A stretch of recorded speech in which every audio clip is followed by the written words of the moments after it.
Why don't you say So, something? well, now we're going live. So we weren't live 10 seconds ago, but now we are. Dude, you piled up all these notes on me, and I just got here. I just had to got to keep you ahead of the game. I was at Phil's. I was enjoying myself. You panicked. You're like, we got to do a podcast. And it's like, we do one every day, it seems like.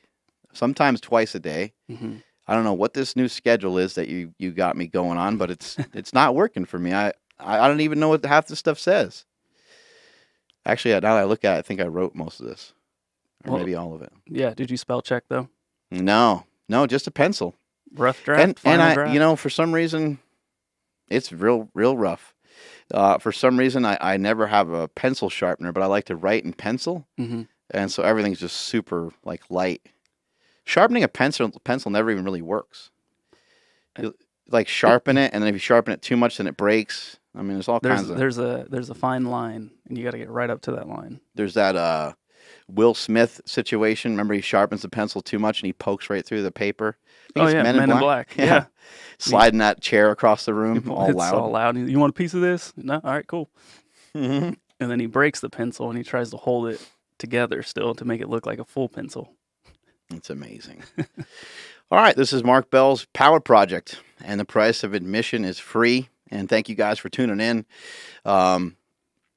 Before we get hopping into this question, the question kind of on a broader scheme of things is, have I questioned myself? And we'll dive into like different parts of that in a minute. But before we do that, I wanted to talk about the war on carbs because, you know, I don't come on here and plug stuff that much. A lot of times if we're going to plug anything, I'm going to be talking and chirping up stuff from other people because we have guests on the show. And they have great products, great ideas, great apps, great information. And I like to sling that out to you guys so that you can become more smarterist. But a friend of my wife's got the War on Carbs a couple days ago, and she was blown away. She was like, the information in there is so easy to understand. It's so digestible, and there's not a lot of junk in there that I don't understand. And it's just easy to follow. It's practical. I'm really proud of it. I'm proud that I wrote it with my homie, Mariel Tagg. I think we did a great job. So if you're somebody that struggles with a diet and you can't figure out what the hell to do, give it a shot. Give it a shot. War on Carbs. You go to markbellslingshot.com. And if you type in... So that's for slingshots only right now. Oh, it's for slingshots only. Yeah, sorry. Type in nothing and you get no discount. The book is only like $25, and you can also get it off of Amazon. I think off of Amazon, I want to say it's like $12 or $10 or something absurd like that. But just because the book doesn't cost a lot, part of the reason why I kept the cost low was because I wanted to get the information out to you guys. I could easily mark it up and have you guys think there's some sneaky extra value to it. This book can change your life. It's only $25. But I associated the dollar amount with A, my cost, and B, how long it took me to write it. It didn't take that long. It's been a byproduct of me being on and off a low-carb diet for the last 15, 20 years or so. But I wanted to give you guys something affordable, easy to understand. And the book is short. I didn't give you a bunch of science. I didn't give you a bunch of craziness. I gave you the facts, and I gave you what you needed to know. All right, so here we go. We're going to dive into this, and this question. So somebody came sliding into my DM, which they often do, and Andrew and I, before the podcast, have a revolutionary idea. I probably shouldn't spill the beans because someone will steal it. It's all right, but if we say it right now, we'll be the first ones. We'll be the first ones, so we might as well go on record. Yeah, let's do it. They got to at least admit they stole it. So there's all these people sliding into my DM, and they're sliding in hard. And what we do here at Slingshot is we make protective gear for exercise. Well, with all these people sliding into the DM so hard, we figured that you guys should be protecting yourself before you wreck yourself when you slide into the DMs as well. So we're going to make special DM sliding pants. There you go. Along with some knee sleeves and some elbow sleeves. You don't scrape yourself up. Genius. Yeah, just just a little. Just want you guys to know that we're always thinking about you and not just ourselves. Mm-hmm. So the question for today is, have I ever questioned myself? And then as we break that question down a little bit more, it's kind of turns into multiple things of have I ever questioned what I'm doing and why I'm doing it? I would. I'm gonna have to back up a little bit, and maybe I can explain some of it this way. I have been uh, I have been questioned about just about everything I've ever done my whole entire life. So, um, if I was going to question myself, then I would have nobody on my side because it feels like every single thing that I've ever tried to do has been in question. Um, in terms of diet, in terms of school, in terms of lifting, in terms of professional wrestling, in terms of playing sports. Like it just seemed like at every turn I've always been questioned. And sometimes it's just people just asking you a question because they're talking to you, and sometimes it was more malicious and it was more intentional to try to to try to put themselves up above me and ask me a question as almost like a put down. So, for example, as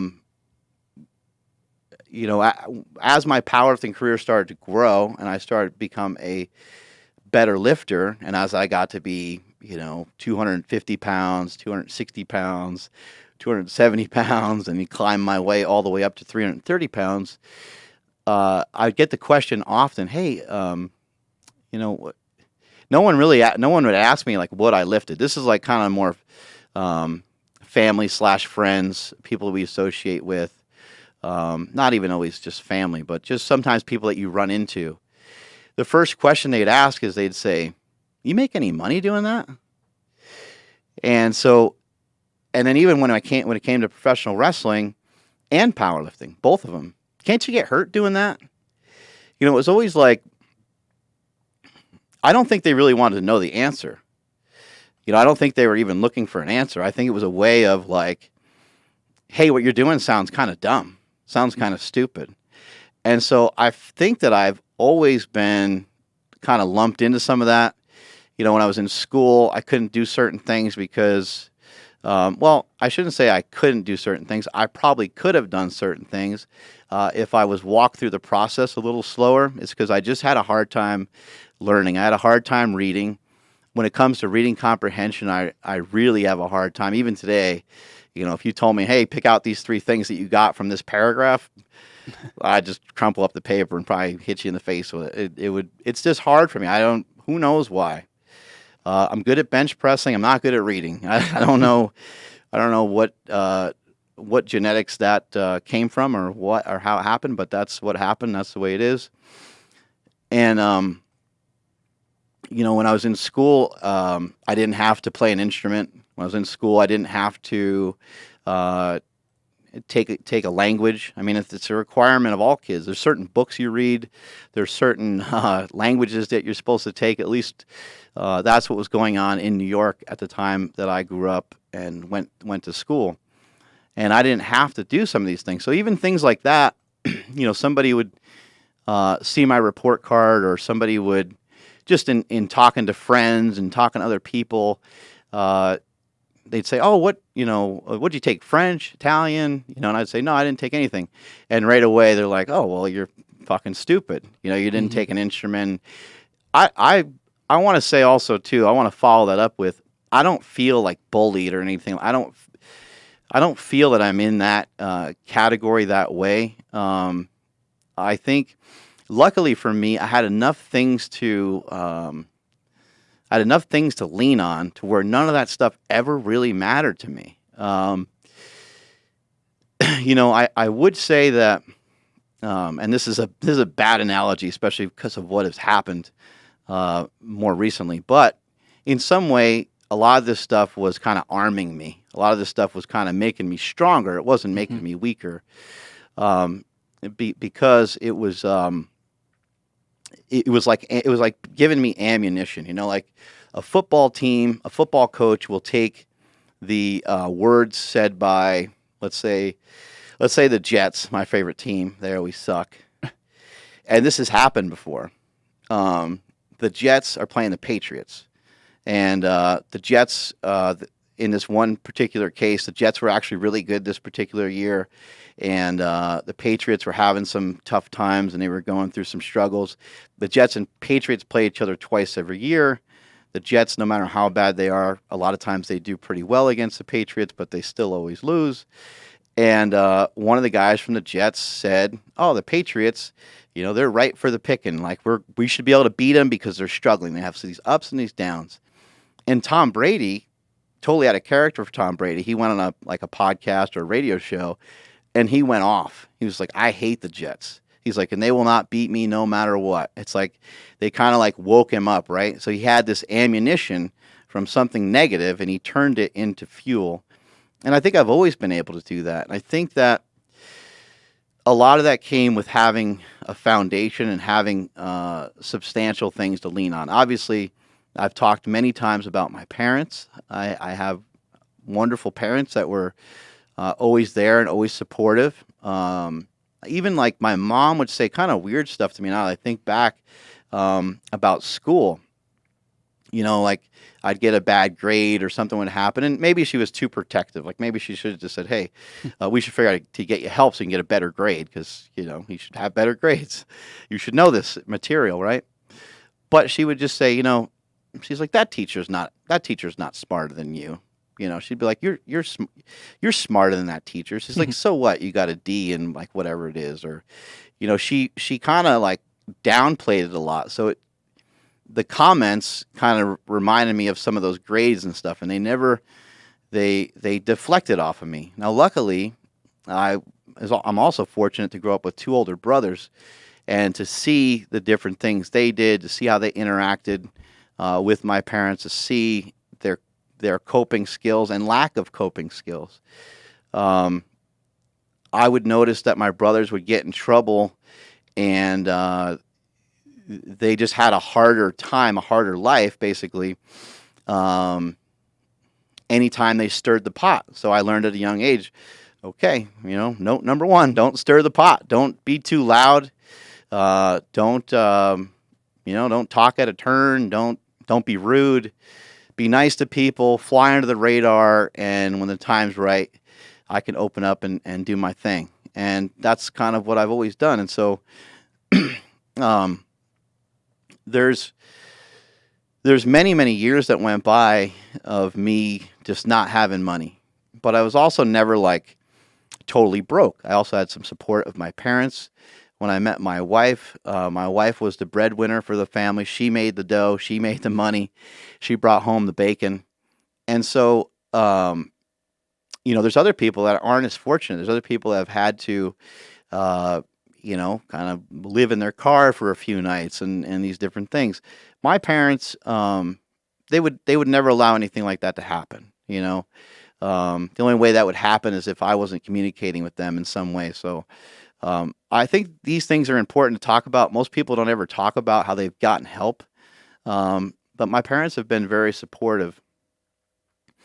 There's probably, let's see, from the age of, from the time that you graduate high school, man, all the way until you're like, it depends on how quickly you mature. Mm-hmm. I would say like a career maturity is different than just maturity in general. Some people have like a career-based maturity at a really young age. Mm-hmm. I'd say my friend Brian, who I went to high school with, and he probably established that at the age of like 13 or 14. He worked for his uncle doing construction. He always knew he wanted to do construction. And he also knew that, hey, swinging his hammer every day sucks. Mm-hmm. I want to do more of what my uncle wants to do. So he wanted to be a contractor or be like a foreman, but he didn't want to actually do a lot of the manual labor. For me, I never envisioned anything like that. I never envisioned a job, period. I never envisioned one style of job ever really in my life. When I was really young, I wanted to play football, and I thought I was going to be an NFL football player, just like any little boy in America, pretty much, especially at that time. But other than that, I was never like, I'm going to be a doctor. I'm going to be a lawyer. I'm going to be a teacher. Yeah. I always looked up to the kids that were like in my grade that had jobs with their uncles or their dad or something. Be like, dude, how the hell did you get that? And like, oh, my uncle owns this company. It's like, Yeah. Some of those kids have a lot of money. Yeah. Some of the kids are like, oh, I'm a mechanic on the weekend, and they just have a shitload of money in their wallet. You're like, what the? I mean, Yeah. they're probably full of shit because all high school kids are, right? Yeah. But I used to be like, dude, I'd much rather be doing that than going to school.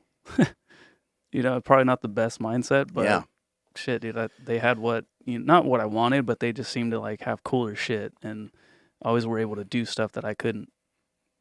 I know it's when you look back on those times. Yeah, I was the same way. I had some friends that had some dough and they were able to do stuff that I couldn't do, and I was like, shit, man, how do I figure that out? I remember a buddy of mine, he had a job on the weekends, and I remember he would call a taxi to go to McDonald's to get food. That's great. He would pay like over like $70 because the taxi was like, oh, we're gonna charge you every minute that we're stuck in this line. And he just didn't care. Yeah, exactly. He had no bills, nothing. Just like $100 to a kid back in the day, like with no bills. Like, dude, that's a lot of money. He just didn't give a shit, huh? Mm-hmm. Yeah. So I mean, a lot of this, I was relatively strong. I was strong enough to cope with not really questioning myself. Now, this all went on for a long time, though, where I didn't really have much money. There's also a long period of time before I met Andy, and I was just kind of on my own trying to figure shit out. Mm-hmm. And they weren't. I can't say they were tough times. It was fun. I had a good time. I would lift at whatever gym I wanted because I'd always figure out a way to like sneak into the gym or get let in through the back of the gym. That's part of the reason why Super Training Gym is free, because I've never been able to. Speaking of Andy Bell, she's calling right now. I've never been able to. I wasn't able to afford a lot of the gym, and I didn't want to pay like $15 or $20 for one day. So I'd sneak in. But a lot of these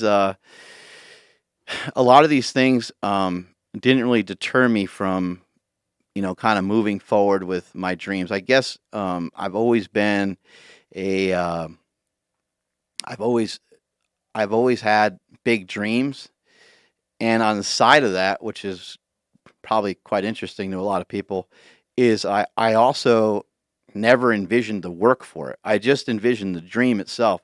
There was no hurdle. There was no barrier to entry. There was no like, hey, when I do this for 10 years, then maybe I'm going to try this. When I do that for a long period of time and I get good at that, then I'm going to do this. It was just, what I didn't recognize is that while I was training, while I was lifting, I didn't have an understanding that I was building up willpower. Uh-huh. I didn't understand that at all. And ultimately, when I look back and I start to think about my success versus some of the success of people that I grew up with or people from my area, like I don't know one other person that I went to school with. My graduating class, there was like fucking 1,200 people or something. My school was pretty big. And, I was probably sliding in at 1201, in terms of graduating class. I don't know one other person that's this successful. But, I mean, I could be wrong. It could be somebody who, knocked it out of the park. But I've always been able to kind of have enough structure, have enough coping mechanisms to be able to deal with even my own internal thoughts, whether they were negative or positive. Mm-hmm. I recently put on some posts, dream harder than you work, because I think that if you're only focusing in on the work, then I think you're missing out on a big piece of the puzzle, because the work, the people that work get paid less, right, than people that have ideas. People that a message I shared with you the other day, the guy Simon Sinek, he said, learn to speak last. And I think back to my life and I'm like, oh my God, my two older brothers overran every conversation I ever tried to have. And I would just wait and I would listen and I'd look back and forth and then I would speak last, and when I did speak, it was not that it was like better than what they said, but it had meaning to it, because I realized my parents' attention or whoever I was talking to, their attention would be short. Mm-hmm.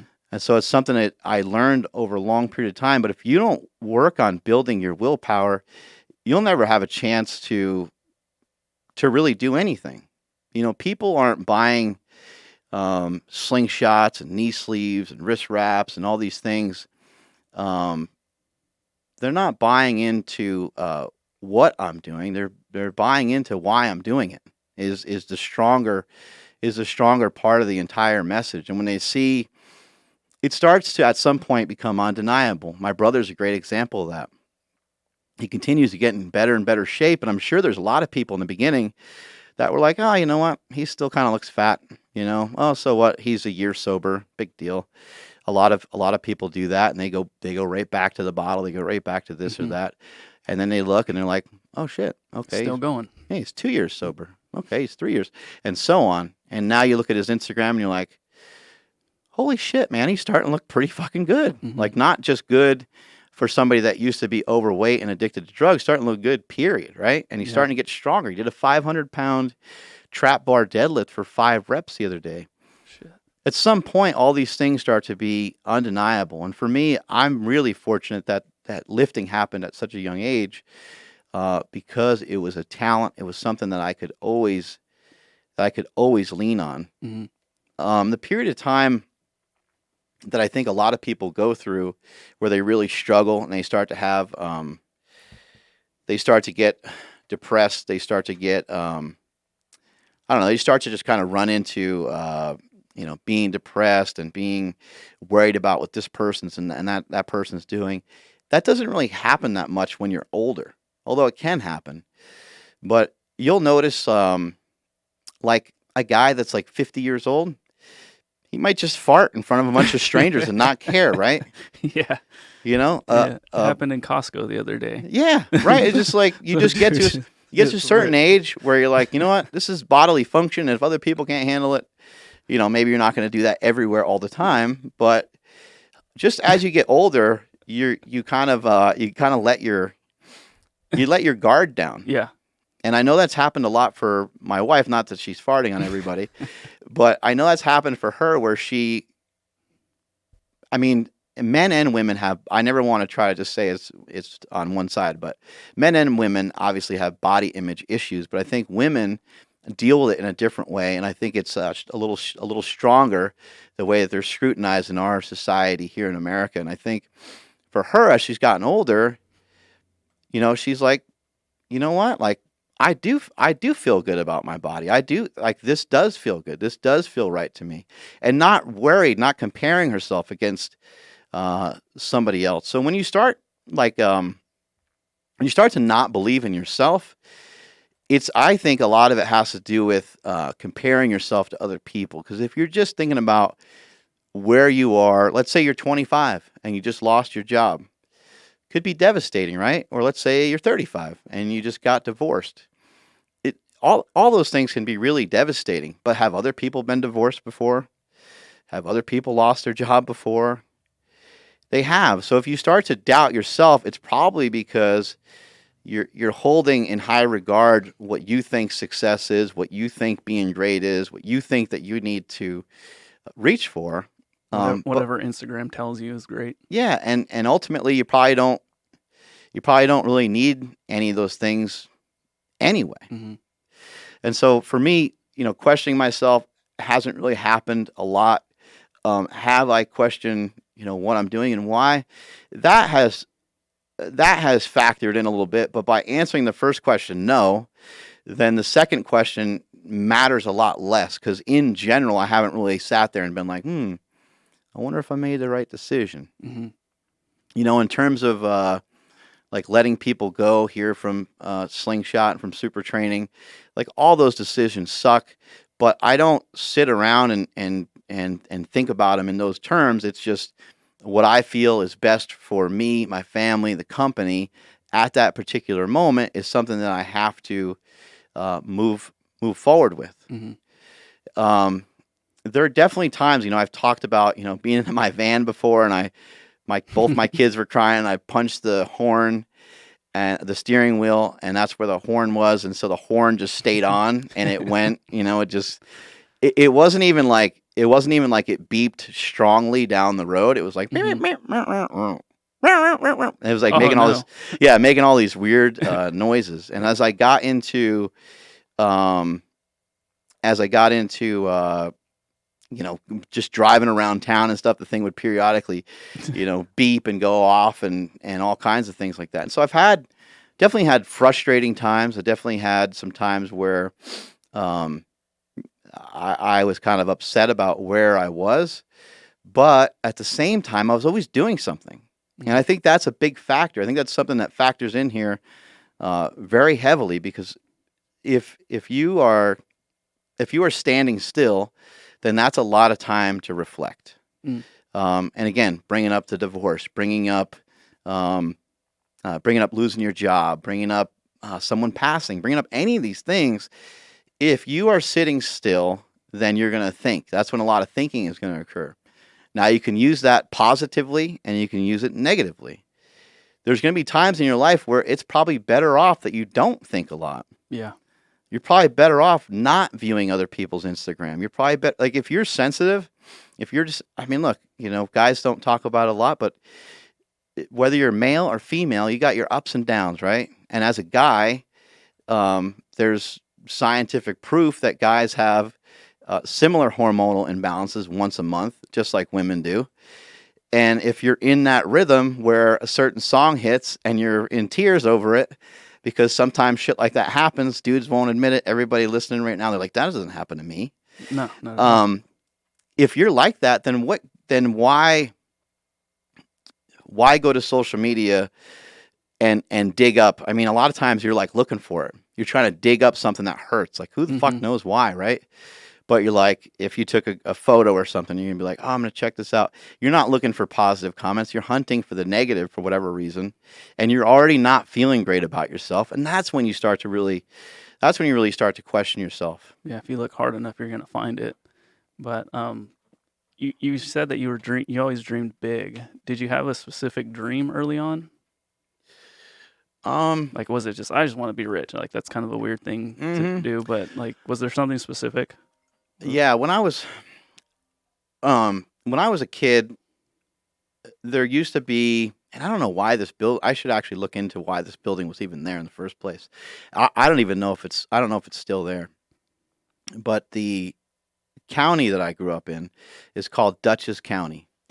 And they had, on this one road, it was just all by itself. They had this huge ass building.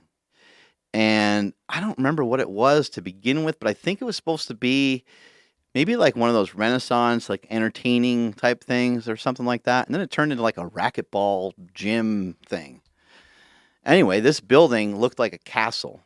And when we would drive by it all the time, when I was probably 6 or 7 or however old I was, I would always tell my dad, I'm like, I'm going to live in a castle one day. I want to live, I want to get a castle.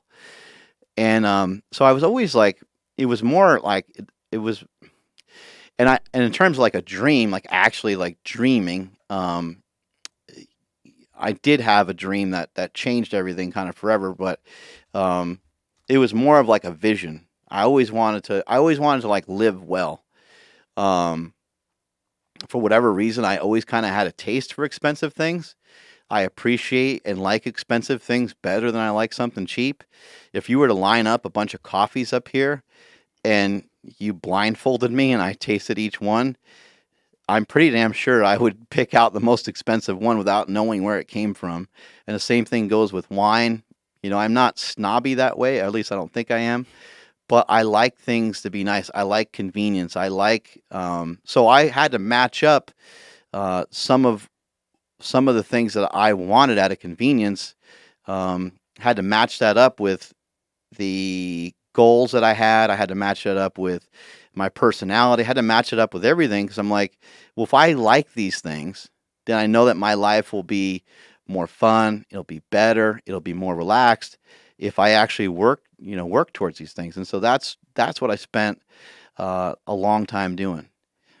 I'd also say that like in terms of like an actual dream, when my brother passed, I already had ideas of the slingshot. I can't remember like timing wise every detail, but the slingshot was bouncing around in my fat head for about 2 years, and I went to many different companies and tried to explain what what I wanted to make and how I wanted to do it. They didn't really understand the vision very well. Wasn't able to explain it very well. Some of them said, "Hey, well, you got bench shirts. Why wouldn't you just tell someone to wear a bench shirt?" And I'm like, "Well, bench shirts are ugly. They cost too much, and they don't really help with what I'm trying to explain." Mm-hmm. And um, so a good period of time went by, and that was a period of time where I I didn't doubt the idea. I thought the idea was good, but I got enough feedback from people telling me that it's not worth a shit to where I did start to buy into it. And I did start to say, well, you know, um, these people are already in the industry. I'm not really in the fitness industry. I'm just a power lifter. Mm-hmm. And I started to kind of like undervalue myself. And I was like, well, yeah, I don't know. Like maybe they're right. Maybe they're right. Maybe it's not a good idea. Was there one person, like, you don't have to name names, but like, was there somebody that you were like, for sure they have my back, showed them the idea, and then all of a sudden, like, oh shit, maybe this does suck? Like, was there somebody that maybe that? Well, there's a few people that are involved Mm-hmm. in some of this.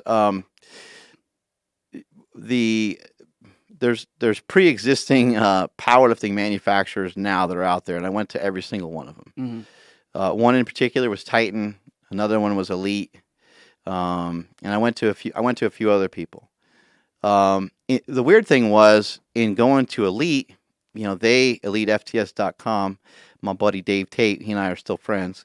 The weird thing with them is I was already doing stuff for them, Mm-hmm. and I worked for them for free for a long time, posting up logs and making people aware of my training, and that's how I just got known in powerlifting in the first place was through Dave Tate's platform. And so when I went to them with the concept and idea, I thought for sure they'd be like, "Oh yeah, it sounds pretty cool." Um, but they didn't really want to. They didn't want to explore it. They didn't say, "Hey, it's a shit idea." Mm-hmm. They just said, "Hey, we sell bench shirts." And at the time, that company wasn't really making some of their own specific stuff that way. I think if I went to them, in more modern times, I went to them now. People have more access to some of these things, and so they can make things easier. So maybe they would have. But anyway. The point is, they didn't think the idea was good enough to move forward with it. And in going to Titan, I knew that like I didn't really know them, and I knew that probably wouldn't work out so great. But we did have some conversations, and then the guy, be careful be careful of people, because people always have their own best intentions at heart, and not your own. They're not looking out for you; they're looking out for themselves. He sent me back a letter or a contract or something, and we were exploring making a product together. And it was just like the most demeaning, backhanded like thing I've ever seen. It was like, "Yeah, if we make this, you'll be able to make up to like 5%." And I was like, 5%? I was like, "What the fuck?" And it was just the way it was written. It was just insulting too. And I was like, I don't remember exactly what I said, but I think I kind of told him to fuck off Yeah. because I thought it was rude what he sent to me. And then I don't remember if I went to Elite first or whatever, but I got enough feedback that was negative enough to the point where I'm like, all right, well, I don't really know.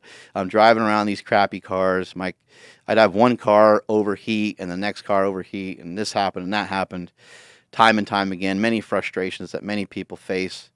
And, all while having children, all while trying to build a family. Yeah.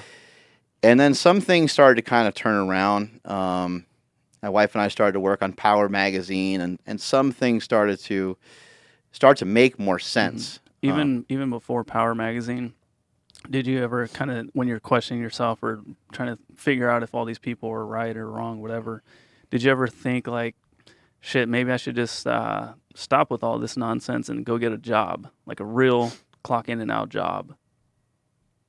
Yeah, my wife thought that was a good idea, but Mm-hmm. I never did. I I never thought that my brain never worked well in school, and I already proved that to myself, and it just didn't work out the way it was supposed to. School probably works out great for maybe 60% of the people or so. Mm-hmm. Um, and I was part of the percentage.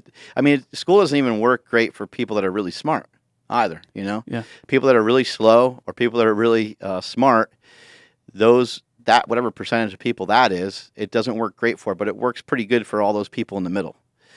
And having known that, I was like, I'm not going to deal well with the structure of a regular job, and also so now now that we get into this a little bit more, so when I think about things now, have I questioned myself, and I think about it in terms of like what I do now?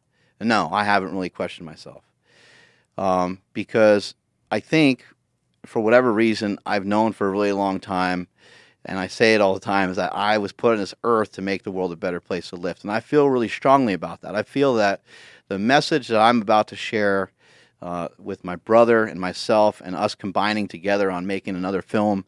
I think Bigger, Stronger, Faster showed people a lot of that, but I think that this film that we do on nutrition is going to blow people's faces off. I've always kind of felt that I've been here for a very strong purpose, and I always knew that the lifting thing was somehow tied into everything else, but I didn't know how. Have I questioned myself when it comes to outside and it comes to not doing any of the things that I'm doing now? Then the answer would be 100% yes. Because now that I think back to it, I had a lot of fear. When it came to a job, the reason I never had a job was because I didn't want to explore how fucking scary that would be. And I knew, like, in school I didn't do well with certain things, so I was like, well, if I'm like a waiter or something, my handwriting is bad. Maybe I'd write the thing down wrong and like then fucking communicate that wrong. I'm not great at math, so if I work a register somewhere, I'm gonna fuck that up. Yeah. So I just kind of thought like I'm gonna screw up everything that I get my hands on. So the only thing I could really do in terms of any work that I've ever done has been just physical stuff. Like I worked at a company where I moved fitness equipment. I did some construction stuff in the past, but anything that was outside of that, I definitely questioned myself all the way to the point where I was like paralyzed, to the point where like I couldn't do anything about it, or at least at the time, that's what I thought. I thought that I couldn't do anything about it. As I got older, and as the lifting started to become more of a thing, I started to recognize, okay, this is a real strength that is much different than just bench pressing a lot of weight or just lifting a lot of weight. This has an association into other aspects, and I started kind of learning about, personal training, being a strength coach, and some of those things, and I started just kind of kicking around a lot of these different ideas. But what kept it all together for me was the fact that I was always doing something. So because I didn't have a job, I mean, some kids, their parents are saying, hey, you're 15, 16, whatever age they determine that you need to get a job. Kids go out and they get a job and they sweep up or they do whatever at a gas station or whatever, right? I never did any of that. And my parents encouraged me to do it, but I never did. And so instead, I just piled on more and more sports, as much sports as I could. I did track, I did boxing, football, basketball. It didn't matter what time of year it was. I was always playing something. And on top of that, I was still lifting. Sometimes I remember like after school, like on like a Friday, I'd have like a track meet. Friday at like freaking 5 a.m, I'd go and lift weights before school started, and then go through the school day and then do a track. And anybody that does track knows that a track meet takes forever. I remember some other situations where I went to school, played basketball, and had track practice. Like it was all in the same day. I just did anyway, I was just keeping myself occupied. I was just doing stuff. So I didn't have time to sit around and think about what I'm not good at. I just was working on things that were already strengths for me. And so a lot of times you hear people give the advice of, hey, like, you should really work on. I think, working on a weakness is one thing, but trying to fix them, I think, is a mistake. I think they're weak for a reason, and I think that your weaknesses in some areas, like your kryptonite, will show strength in a lot of other areas. And so I never really tried to fix some of these weaknesses. That's why they're still today. They're still pretty goddamn weak, I got to admit. Um, but where I'm strong has been amplified, and I think that's what people should concentrate on. What are you going to make money with? What's going to be your weapon? What's going to be the thing to help you break out from where you are? And it's probably not going to be anything that you're not good at right now. It's probably not going to be that you're all of a sudden out of nowhere going to be a great chef when you know that you fuck up a mac and cheese recipe that says add water, right? Like, Yeah. you know that you're not going to be good at that. Yeah. So you and Andy started Power Magazine. It seems like you've always had support from your parents, and you had support from Andy. What if somebody doesn't have that type of support? I can't really put myself in those shoes because I don't know what that's like to walk around in those shoes. But I would still say that you need something. Yeah. If you don't have someone, then you need something. You need to be able to lean on something. And so if there's something that you do that you really like that feels right to you, do it more. Do it more often than you do everything else.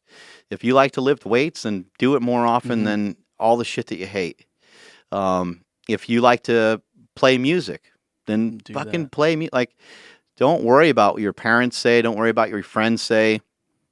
It can be hard at times, but if that's what you like to do, there's an actual, very specific reason on why you're doing that at that particular moment in your life.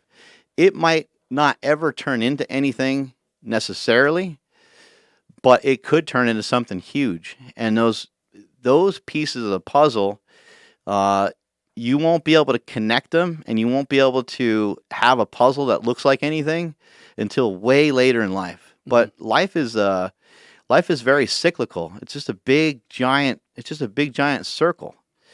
And as you go around that circle, when you're polite to people, when you do the right thing, and you do it over and over and over again, you walk past somebody and you're like, oh, that's the guy from da-da-da-da that I bought a coffee for. Oh, that's somebody over there that, I remember that guy. I remember this person. And when you're nice to people and there's that energy, it's going to give you a little bit of acceleration towards whatever those goals are. Yeah. I was just asking because somebody was pretty open last night on our Instagram post, and he was just like, "Yeah, I'm getting divorced." And yeah, like, I saw that. Yeah, it's. I mean, he didn't say anything like, "Now what do I do?" or whatnot, but I know like some friends, they're just like, "Oh, I got to stay with somebody because I'm gonna have nothing after." I'm just like, you have a lot of shit that you can be doing right now. There's a lot of things. There's a lot of people will think something like this is crazy, but get an exercise routine. Get on a diet. If you are in the worst spot of your life right now, get your ass on a diet. If you're in the worst spot in your life right now, get yourself some sort of training regimen. I'll say this up front is the diet's always going to be the hardest part, for just about anybody. The training side of it isn't really that bad because everybody has a friend, a cousin, an uncle who's a maniac who loves to work out, right? Everybody knows somebody that likes to exercise. And just to piggyback off of them and to actually, in a very sincere way, go to them and say, look, I want to make some real changes to myself. And I want to work out with you. Now, don't go diving all in saying you're going to do 5 days a week. Just say, hey, I want to come. I want to work out with you. This is going to be a new experience for me. I don't want to be sore for 3 months. I want to get a workout in, and I'd like to build up some consistency with that. What that will do for you is back to what I said earlier, and it's a message that people can't hear enough of. You have to figure out a way to build some willpower so that you have enough strength to lean towards the habits that are going to get you going towards your goals. You got to keep in mind too that your thoughts end up becoming part of the things that you do. The things that you think about end up becoming part of you. They end up becoming part of the things that we engage in the most. Um, you look where you want to know where someone's mind is, grab their phone from them Mhm. and look at their last couple searches and look at what they looked at. And if somebody's talking about being the best in the world at something in particular, and their phone is not directed towards those things, then you'd have to say, well, I think you're talking about stuff that you're not really that dedicated to, because at least for the last half an hour or however long it was you were looking at God knows what, um, you weren't engaged in that, right? Yeah. You can't, and it's hard, you can't be that way all the time because Mhm. we are human beings. You're not a robot. But it does show you that there's a lot of room to improve. Yeah. Okay, so Power Magazine gets started. People are still doubting you. What did you do to break through, or how did it kind of all come to be? The lifting was a big part of it. So those people that don't have another person, they don't have anybody, they don't feel like they have anybody to lean on, or any of these things. For me, I always felt that the lifting was a big part of it. The challenge of lifting, powerlifting specifically, was a big deal for me because it's you against the weight, and I never really, well, I won't say never, but I didn't get into a situation that often where I was really comparing myself to what other people were doing. Mhm. I was honed in and I was focused in and locked in on what I was doing, Mhm. and I had very specific goals that I wanted to hit at very specific times. And so I was able to build momentum. I think the hardest part of all this is it's really hard. It's really difficult for people to face their fears. And so it's like, okay, I understand you're saying, get momentum and then continue to build it up. That seems really logical. If you think about like a snowball, starting from the top of a mountain, you roll it down the hill and it gets bigger, gains momentum, and starts going faster, right? Mhm. Those things are kind of easy to understand. Like, okay, there was, you overcame inertia and you started moving in one direction, and you're an object in motion and you just keep kind of cruising through motion, right? But how do you even get momentum? How do you even face your fears in the first place? And that's a really hard thing because there's got to be some place somewhere that you're able to draw confidence from. And I think our job as human beings is to understand and to have a better idea of, hey, you know what? That person over there, they might not have grown up the way I did. That person over there might not feel great about life the way that I do. Maybe they're behind. Maybe they are stressed out. Maybe they have shitty parents. Maybe they don't have a good relationship. Maybe like everything is completely stacked against them. So our job as human beings is to figure out, you know what? Does it cost me anything to go give that fucking guy a pat on the back? Tell him he's doing a great job, or hey man, you did a good job dropping some weight, or you did a good job with this or that. And that's why it's important for you as an individual to take ownership of the things that are going on in your life. You didn't have any control over your parents, and maybe you lost control of your relationship, but you can control yourself. You can control your own actions. And even for people that are married, I think that people kind of view it the wrong way. They think that just because you're laying down with somebody at the end of the night, they think that you're with somebody, but you're not. You're still with your own thoughts, and you're still with. Yeah. Just because I lay down next to my wife doesn't mean that my mind's not free to wander to wherever it wants to go, right? And so there's still morals and values and things that I have to be locked into, and that goes back to keeping yourself active. Yeah. If I'm active and I'm moving around a lot, and when I go to bed I'm actually tired, then I'll just go to sleep. Yeah. Right? It doesn't even leave room for you to fuck around. It doesn't leave room for, and all these things are, no one ever wants to talk about any of this shit, but they're all things that are just normal. They're just natural. Louis Simmons used to say this all the time. He said, I'm getting older, but my eyes are still young. He basically meant like when he saw a young girl that was Yeah. pretty, he's like, my eyes will still light up. And he's like, I got no, very happy with my wife, but he's like, I got no control over it.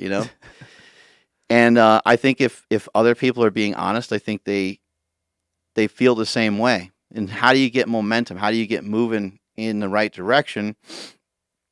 It just goes back to,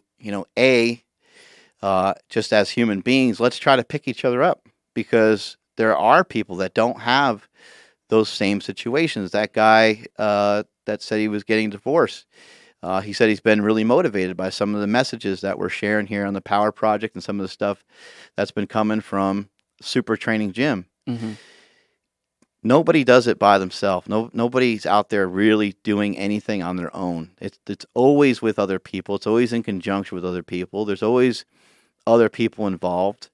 Some of the advice I had for my friend Jesse Burdick when he was going through a divorce, he was going through some stuff that I just didn't know anything about. I'm like, I can help you because we're friends, and I can talk you through it, and I can say, hey man, that sucks, and I can shout out some advice here and there on what I think is good.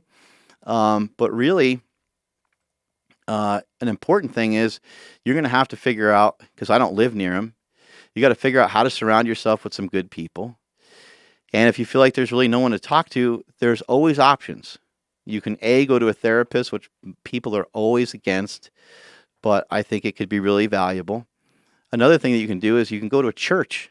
Even if you're not of that religion, and you may have to fish around, you may have to go to a few different churches because it might be too awkward. But even just talk to some friends. If I talk to everybody here at the gym and said, "Hey, you gonna know a good pastor? You know a good preacher?" or I gotta get some shit. I need to talk to somebody. Churches will always take you in. There's not a church that's gonna be like, "No, fuck you, motherfucker. You ain't coming in here." Mm-hmm. They're always gonna take people in, and so there's always options to communicate. And if you don't want to, just end up randomly talking to a stranger, attach yourself to something. Attach yourself to a Super Training Gym. Attach yourself to Joe Rogan. Attach yourself to Andy Frisella and the messages that they are sharing on a daily basis. Allow that to be your momentum. Allow that to be your gateway towards you just being able to get that first step going. Yeah, and I think a lot of people, they're kind of resistant to, quote, attach themselves, because they're like, well, who the fuck's going to listen to me just regurgitate something that Andy Frisella said? But a lot of times your family's not checking into Andy Frisella or Joe Rogan, but they'll pay attention to whatever you have to say. Next thing you know, you're spreading that message or trying to make this world a better place to live. Mm-hmm. Like I was trying the other day with your nephew. That was a lot of fun. But yeah, I think if you don't even know, like he's super quiet, right? Yeah. You don't really get much feedback from him, but we have no idea what that led to. Like that might spawn him for the next 2 years to go on a full-on lifting spree. Yeah. Right? Like he might be like, hey, you know what? That wasn't that hard. Yeah. That was fun. And how easy would it have been for me to be like, well, Mark's his uncle. Like he's just gonna go listen to him. He doesn't give a fuck who I am. Right. But it was fun. Yeah, I mean, you can make some huge impacts on people's lives. I think, another underlying thing to all this is just your perspective on things, kind of how you look at things. I heard a really cool story the other day that I'll share with you. There was a guy named Samuel Langley, and on December 13th, 1903, is a day that he abandoned this dream that he had. And it's because on December 13th, 17th rather, 1903, he abandoned his idea. His idea was to create a flying machine, aka a plane. Well, on this date that he decided to quit and give up was the day the Wright brothers came up with the invention and came up with the idea. The Wright brothers, quote unquote, flew under the radar so low that nobody even knew what they were doing. There was no newspaper following them around. They had no press. It was actually the day they discovered flight. They had to report it several days later because they didn't get in contact with anybody until a couple days later. This other guy, Samuel Langley, all he wanted to do was make money, and all he wanted to do was create a flying machine. The Wright brothers' vision was way different. They're like, this will change the world forever. If I can figure out how to get people to move faster, that's all they were really trying to do. They were obsessed with flight in some way, right? Mm-hmm. But all they're really trying to do is have the transportation be faster. So their goal was, man, if we could you imagine like somebody that works in New York could, fly 3, 4, like at the time they couldn't fly very far, but they could fly 2, 3 hours away and they could go work in that area. Like this will change everything, shipping, everything. This will change the world forever. Mhm. And that was their vision. Their vision was to make a positive impact on the world. Meanwhile, this other guy, his impact was only for himself.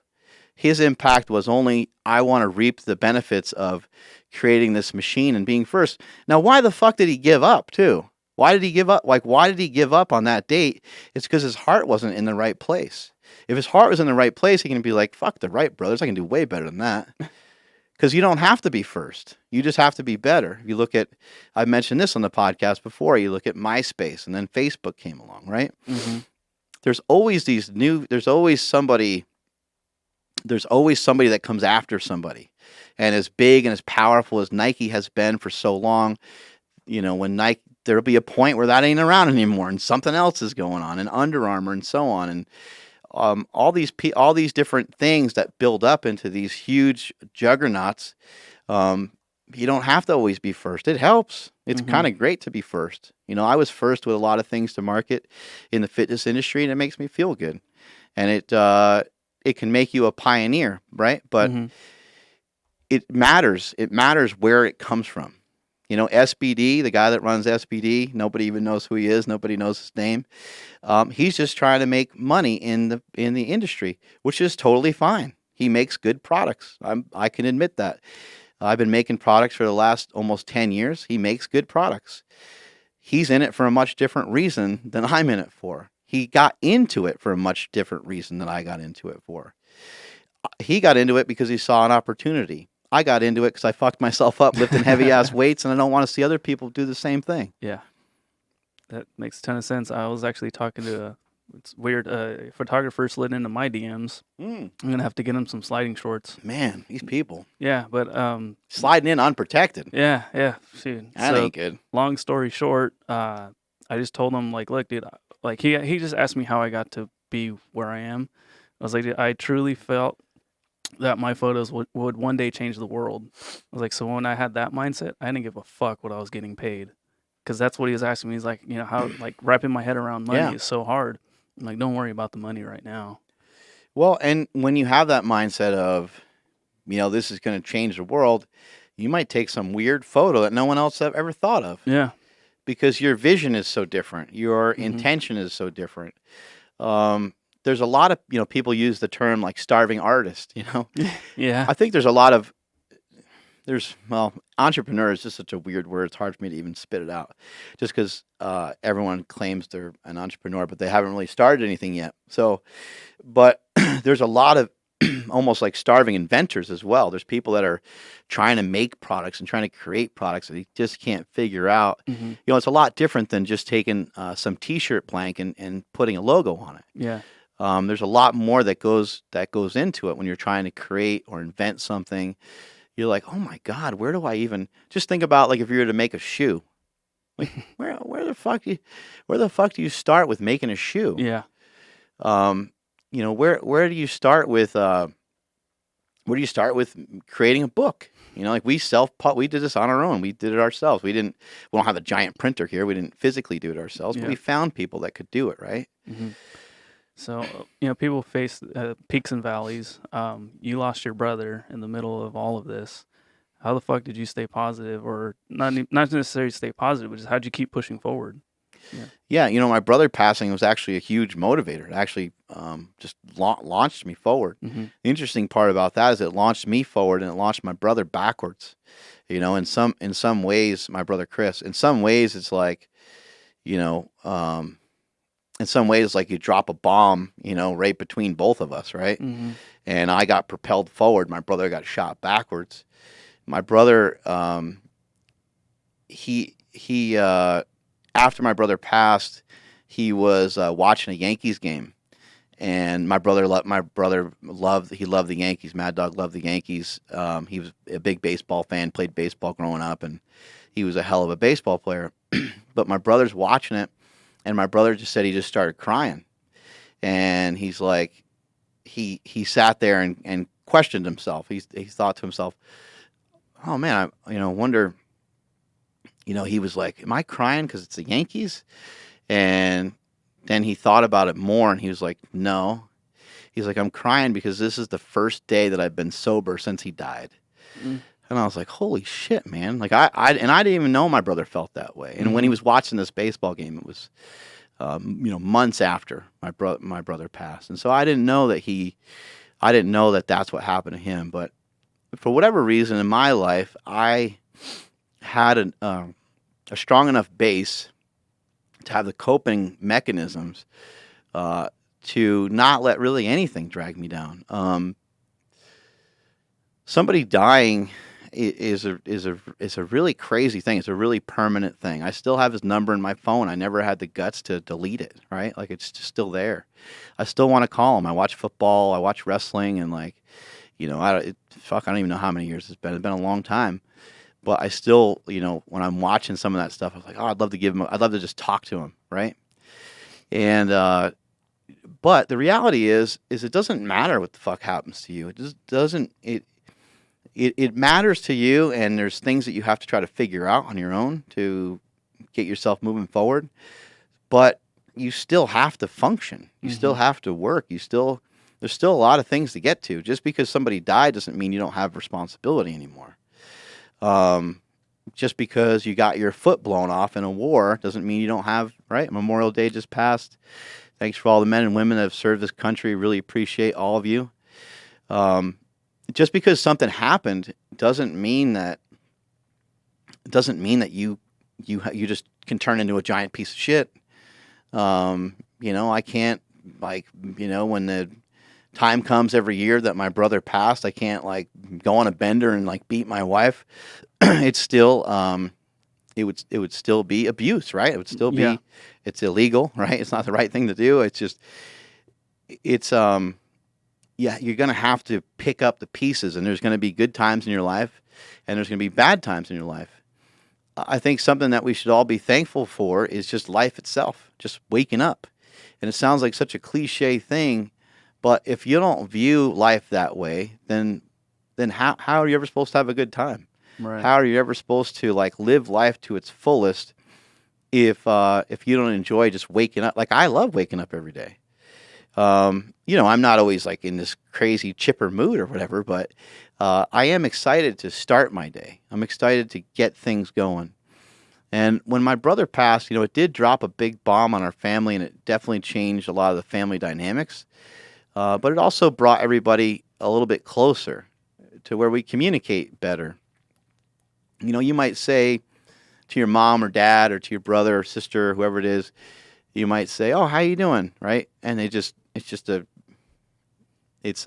It's like automatic. yeah, it's not any different than giving somebody a fist pound or whatever, or like just a hey, it's acknowledgement that you recognize that they're there. You're not really a lot of times asking the question to truly get the answer back of how are you doing. Mm. I think some things that have changed with our family. We've grown closer, and when we say how are you doing, like we're waiting for like a response, like how are you doing? And if somebody says, I'm okay, like we don't really let that happen. No, Mm. no, how are you doing? Like what's going on? Are you Yeah. doing all right? I don't really need to do that much with my brother because we see each other, quite a bit. But that's a much different question. If I just say how, if I was to, even though we do communicate a lot, if I was to see him right now and say, how are you doing? He'd be like, great. The diet's going good. The creative movie went really well. And he'd have all these positive things to say. But if I said, no, I'm asking you, how are you doing? How are you doing? Mhm. Not how are all these things that you're doing. How are you personally doing? What, like, right? Yeah. There's a big difference, right? There's a big difference in a lot of that. And so, um, I just think that the world would be a better place if we. It sounds funny, but if we just care about each other more, you just think about other people more. I think a huge problem that happens is that people don't think about other people. People don't think about what it's like to be in that person's shoes. People don't. All people want to do when somebody says something, especially if they say something negative, is they just want to kind of like ball up their fist, right? If somebody says something and they're just like, right? Mm-hmm. They're thinking about like somebody kind of, threw a punch towards them, they want to throw a punch back. And it's not it's not a great way to live your life. There's other ways to handle it. There's other ways to go about doing things. And when somebody says something negative, you have to think about how is your response going to be perceived and what is that going to be, what are the next couple things that happen after that. Mm-hmm. And I think that people just aren't thinking in those terms. Now, I mentioned earlier about being active and moving around a lot and doing a lot of things and not having a whole lot of time to think. The flip side to all that is that you have to be strong and you have to have some time to yourself. If you want to be able to defeat the world, if you want to be able to kick ass every day, if you want to be able to kill the day, then you're going to need time by yourself that is that you're just totally and completely by yourself. You're not consumed by other people's thoughts. You're not consumed by a lot of everything else that's going on. Now, you don't want to sit around and and be all sad or anything like that, but you want to sit around and you want to think about, what are the things I need to do today? And sometimes, like for me, I just have a lot of downtime. It's actually, this will sound really funny, but it's important to sometimes have some downtime where you're not productive, where you're kind of like unproductive. You're not really doing anything.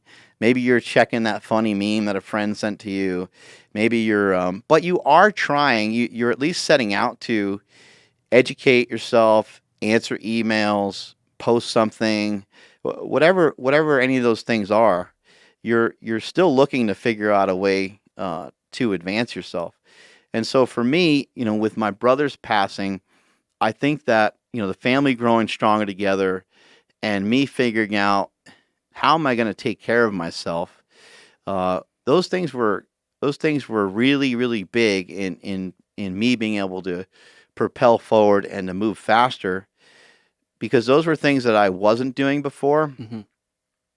And when he died, it kind of slowed me down in a way. It kind of was like, okay, life is short. You need to figure out how to execute on some of these things that you keep talking about that you never do. You need to figure out a way to make those fucking things happen. Remember, I say this all the time. Cowards talk about what they'll never do. A coward's gonna be like, oh yeah, I could kick that guy's ass, and they never fight or whatever, right? And you're like, yeah, okay, buddy, sure you can. Cowards talk about what they'll never do. People are always talking about, oh, I'm gonna start this particular business, or I'm going to do this particular thing, and they never do it. And there's no reason to even engage in talking about it, because it actually, you think you're doing something positive because you're saying something that you think will float well with somebody else, but you're actually doing something very negative to yourself, because you're never going to actually act on that thing. And so it doesn't make any sense. Mm-hmm. It doesn't make any sense with your fitness, doesn't make any sense with your diet, doesn't make any sense in any regard to do that. So it is important to dream, but there's also you got to be realistic. And getting some time to yourself could be as simple as going for a walk. I go to coffee shops and just kind of hang out, and I throw headphones on. That's another piece of advice that I'd give everybody, is like, get yourself a pair of headphones, invest in them. Don't be scared to pull the trigger and spend some money on some headphones that will really get that noise fucking drumming into your head the right way. Because there's a huge difference between, listen to something in your car with, with just like iTunes playing or just with YouTube playing without it running through the speakers of your car, versus having headphones on. You'll understand the impact. Yeah. It's much different when somebody's voice is like drumming through the side of your head. Yeah. Yeah. So getting through Mad Dog's passing, you start to see a little bit of success, or maybe a lot of success, depending on where you want to take the story now. But how did you you start to, like I said, taste some of that success, and how did you use that to propel yourself? Like, what motivated you to do even more at that point? So just back in regards to my brother passing away, Yeah. it's not. It's also important to understand. It's like not something you ever really get over, right? Like you don't need to get past it because it happened and it's a thing that's there and there's like nothing you can do about it. Mm-hmm. So it happened. It's there. Can't figure out a way to get past it. Time does heal and it does help. But off of my brother's death, and I've talked about this in the past as well. I had a dream, and I went to Mm. bed one night, and it was just a few days after he passed on, and I had a few days of being tired and everything else. Actually, let me back it up a little bit. So when my brother died, he died on a Sunday, and just came home from the gym, and I was kind of hanging out with my family. My dad called, my mom screaming in the background. It was fucking just an awful, just a terrible scenario. And so I get this phone call from my dad. I'm like, fuck, I don't, and then I tell my wife, and she's like, holy shit. And I don't know where to go because like I got two kids, and I don't want them seeing me like crying, and I'm not ready to like tell a bunch of people that he's dead, right? Mm-hmm. And my kids are really little, so I'm like, they won't even understand what the hell I'm talking about. And so I just like go into the bathroom and I just kind of hang out in there for a minute, try to collect my thoughts. And I had my phone with me, and I'm like, oh, you know what I'll do is I'll hit up a couple friends. And so I texted our boy Tristan Scholl. I hit him up and said, hey man, are you around? And he said, yep. So I called him. We spoke on the phone for a couple minutes, and I said, hey man, I was like, my brother died, man, and you know, I just I need somewhere to go. I need to get out of my house. And then so I went over to my wife and I said, I'm going over to Tristan's house. And Tristan, at the time from where I lived, he probably lived like 45 minutes away. And probably like the worst rainstorm I've ever seen Oh here in no. Sacramento. I'm cruising down the street and I'm making some phone calls to Jesse, and then so in talking to Jesse says he's like, where are you? It sounds like you're driving or something. He's like, don't do anything crazy. I was like, no, I'm actually going to hang out with Tristan. He's like, oh, okay, good. Yeah, that's the best thing to do. Go hang out with a friend. He's like, don't drink, Yeah. don't do any. And I'm not into drugs other than performance enhancing. um, and so, he was just kind of making sure I wasn't going to do anything that was, out of character. And yeah, hung out with Tristan, and we kicked it for a few hours, and we talked about it, and I cried, he cried, we all kind of hugged it out. A couple other guys from the gym came over, and that is a great way to deal with things. Try to surround yourself with. Maybe you can't always handle everything. Maybe you can't handle everything on your own. Maybe you need help, and that was the best thing for me to do at that time. And it allowed me to kind of just get through to the next day. And so back to this dream sequence, Mm-hmm. I had all these ideas for the slingshot, all these ideas, the things I never acted on. I go to sleep this one night, delirious after my brother died, and I'm starting to have these dreams that he's there, and I get this whisper in my ear, which didn't feel like it was part of the dream. It actually felt like somebody whispered into my ear, and I woke up and I was just like cold and hot at the same time, feeling sick and feeling pale, if that is a feeling, um, and just like terrified, like goosebumps, and the words that were said into my ear just said think, and I was like, what the fuck? And I kind of just sat up on the side of the bed and I started to think about that. Like, what does that mean? Why would he say that? And, I took it as it meaning like you're smart enough, you have enough knowledge. If you just think, then you can change your life forever. And that's what I started doing. The very next day is kind of when I started going to coffee shops and sitting there with a pencil and writing shit out. The Slingshot, Power Magazine, everything was created at Starbucks with a notepad and an iPhone or an iPad, whatever I had at the time. And looking back on it now, the rest is history. And so it's a weird set of circumstances. But if he didn't die, I wouldn't be doing all this. And uh, oddly enough, when he was alive, he told me some of these things. He said stuff like this. You look back and you realize how many times Biggie Smalls talked about dying, right? Yeah. And you're like, oh my God.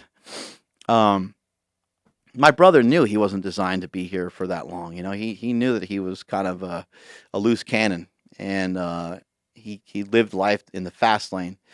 But he told me many times, like, maybe I'm living my life this way so you don't have to. Maybe I'm taking some bullets, and maybe these bad decisions are a way for, like, this is a real time example. This isn't you in high school watching some bullshit video of some kid getting high, and then he crashes his car into a telephone pole. Like, this is some real world shit that you suffer through, but maybe because we suffer through it as a family, we have, he's like, I'll be the one to kind of take the bullet so you don't have to, type of thing. And, looking back at it now, I mean, fuck, he was dead on with that statement, because that's exactly what happened. Damn. Yeah, pretty brutal. It's Yeah. People are like, how do you talk about it? Like, I've talked about it a lot, and it still hurts.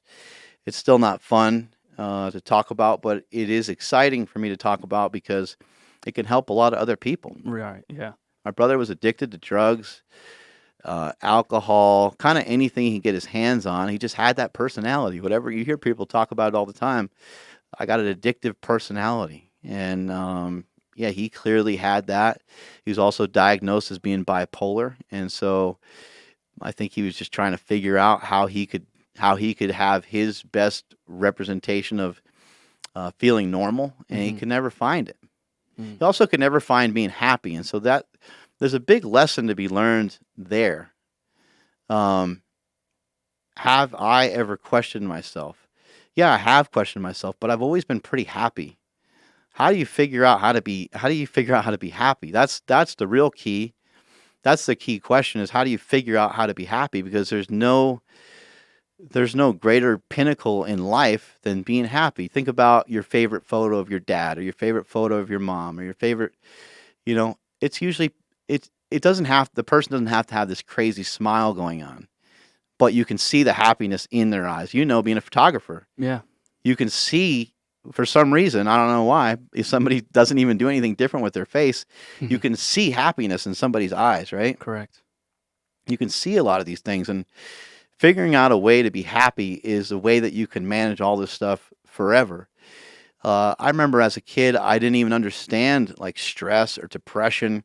I remember I used to be like, why the hell? Because my brother, being bipolar, at the time, they would talk about these extreme highs and extreme lows. And I was always like, why the hell is anybody depressed? Like, what would you be depressed about? And some of that is, I think I was just a little bit born that way.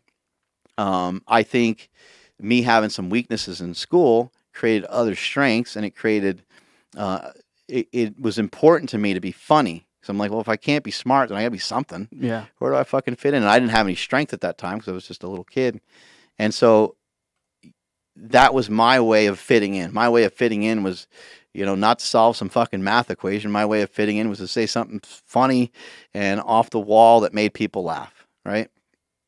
And so a lot of times these weaknesses that start out, everybody always wants to try to fix them up in some weird way. And I don't think they have to be fixed. There's still things you should work on, but you don't have to fix them. I think just amplify those strengths, and you'll shine through every single time. And it doesn't matter what it's on. It could be relationships, it could be business, it could be anything. Yeah. So back to what I was asking you, like what motivates you now? Like, Yeah. you had some success now. Like some people might, like, they see the top of the hill, they get over that hill, and then it's like, well, now what? It's like, what's pushing you to look at that hill down, Yeah, down the horizon? that's a great question, and it's a great analogy. Anyone who's ever, well, I mean, you get the idea, especially through driving, but paint a different picture. Let's say you're running or even just walking. Yeah. Well, you walk up, something pretty steep, right?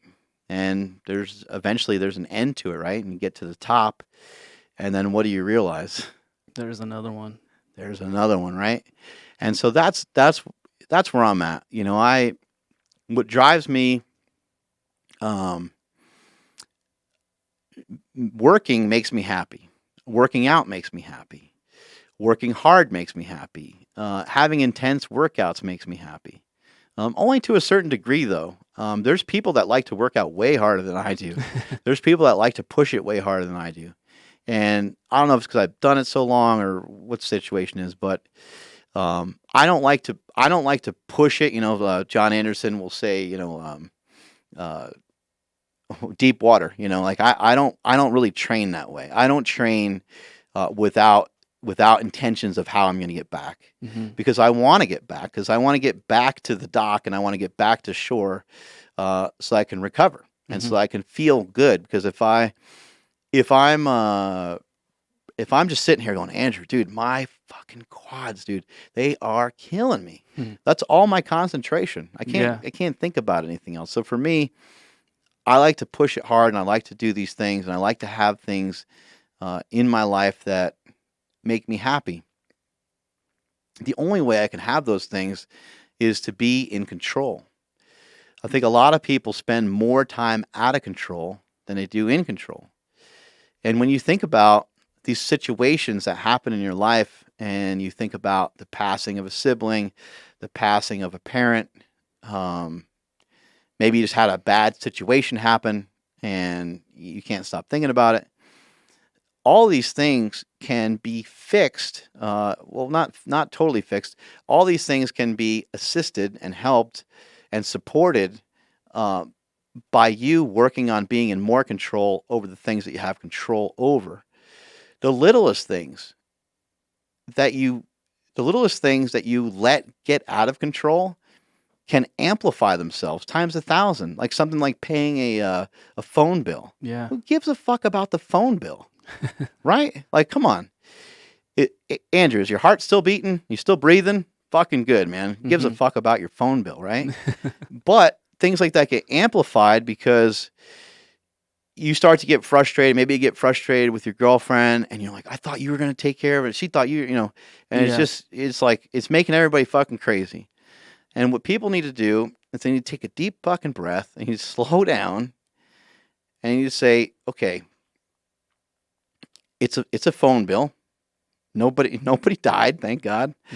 Let's just sit down and let's figure out who should handle it and what's the best way to get it done. Do we both need to handle it? I'm just using the phone bill. It's a stupid scenario, right? But that happens in relationships all the time. My wife and I got in an argument about scheduling some stuff the other day. And her and I, it's really rare for us to get into an argument, but those arguments are important to talk through and to figure out.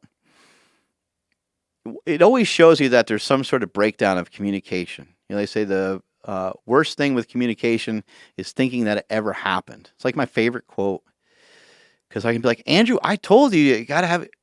And I'm like, I don't know if I told him. Right? And it's like, or maybe I didn't express what I needed to really say.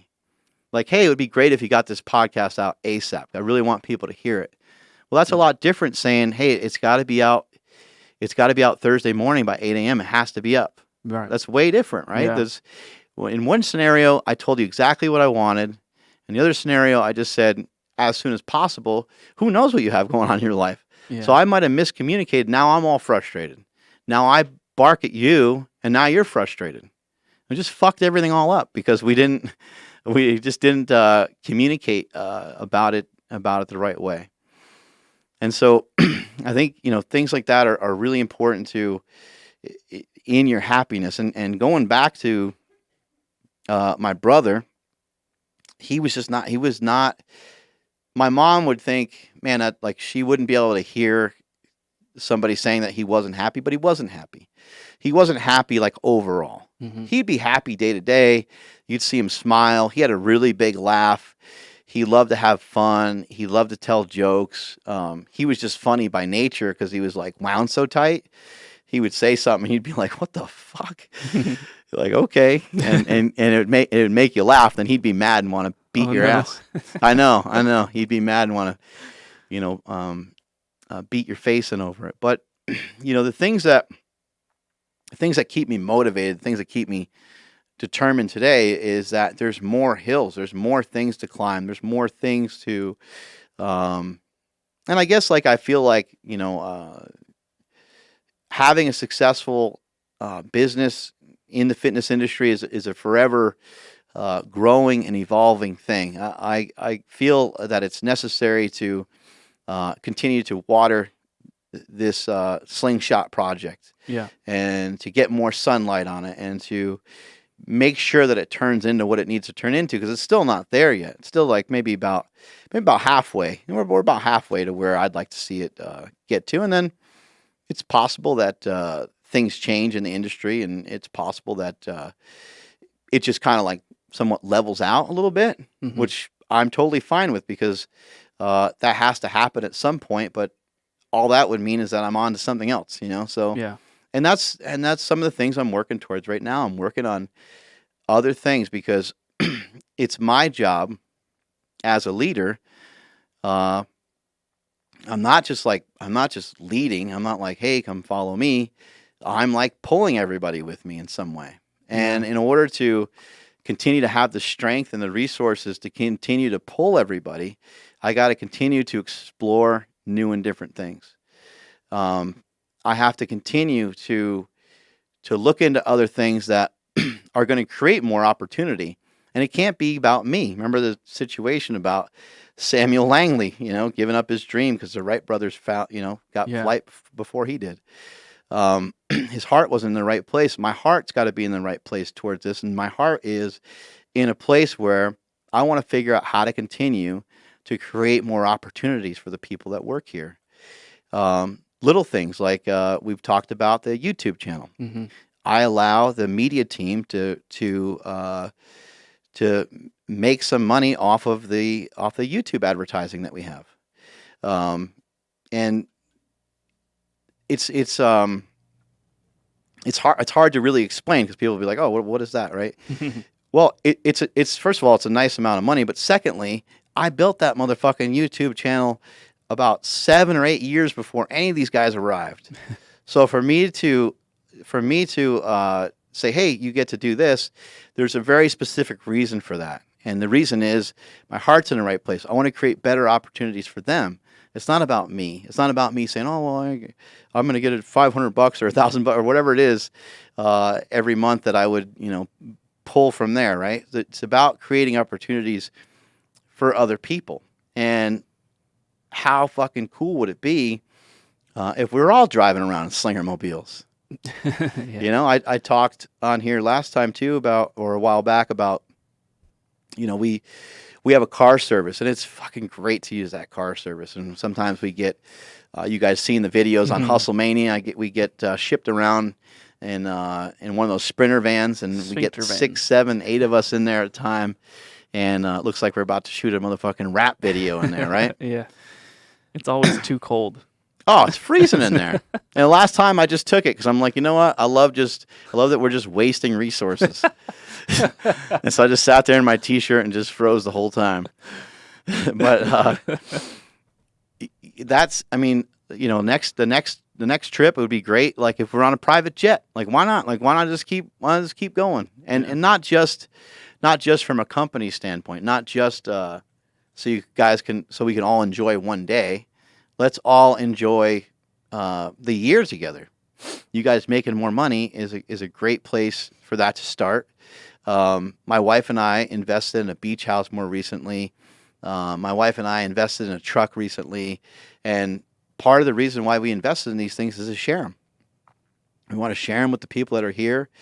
Our heart's in the right place. We feel like we're in a good position to do good things and to do great things for other people. And so that's what we're trying to do. And with some of the things I'm going to get into next, that's going to be some of the goal too, is that it's going to help people in a much different way than the way that we're helping people now.